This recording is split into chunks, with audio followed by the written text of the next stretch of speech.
संगमनेर अन्यायाचा प्रश्न, पीडितांना न्याय मिळेल का? राजकीय ढोंग उघड. संगमनेर तालुक्यातील एका गंभीर प्रकरणामुळे अनेक प्रश्न उपस्थित होत आहेत. पीडित फिर्यादीने दिलेल्या जबाबात उल्लेखलेल्या मुद्द्यांमुळे हा विषय अधिकच गडद झाला आहे.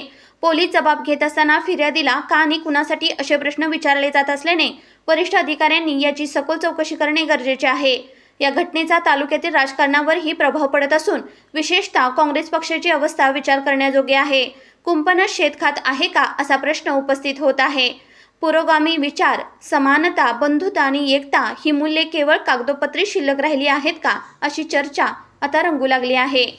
दिल्ली नाका प्रकरणाचा उल्लेख केला तर एका सक्रिय महिला राजकीय नेत्याने त्या घटनेतील पीडित तरुणांना भेट दिली, त्यांची विचारपूस केली. मात्र नुकत्याच घडलेल्या घटनेत 3 तरुणांवर अमानुष मारहाण झाली असताना त्या कोणीच पुढे आल्याचे दिसले नाही. विशेष म्हणजे त्या नेत्या स्वतः वैद्यकीय क्षेत्रात उच्च पदवीधर असूनही या तरुणाची साधी वैद्यकीय तपासणी करायला गेल्या नाहीत. त्यामुळे केवळ धर्म वेगळा असल्यामुळे या तरुणांकडे दुर्लक्ष झाले का, असा संतप्त सवाल उपस्थित केला जात आहे. हे प्रकरण केवळ वैयक्तिक हल्ल्यापुरते मर्यादित राहिले नाही तर संपूर्ण तालुक्याच्या कायदा सुव्यवस्थेवर प्रश्नचिन्ह निर्माण झाले आहे. आता पोलीस प्रशासन आणि राजकीय नेते यात न्याय देण्यासाठी कितपत पुढाकार घेतात हे पाहणे खूप महत्त्वाचे ठरणार आहे. काय नाव आहे तुझं? फैसल शेख. कुठे राहिला? नायकडे. काल काय घटना घडली आणि का बरं हॉस्पिटलमध्ये ऍडमिट केली? काल आम्ही माझ्या मित्राचे जनावर पाहायला गेलो होते. आम्ही त्यांना विचारलं, ते आम्हाला म्हटलं बाहेर जा.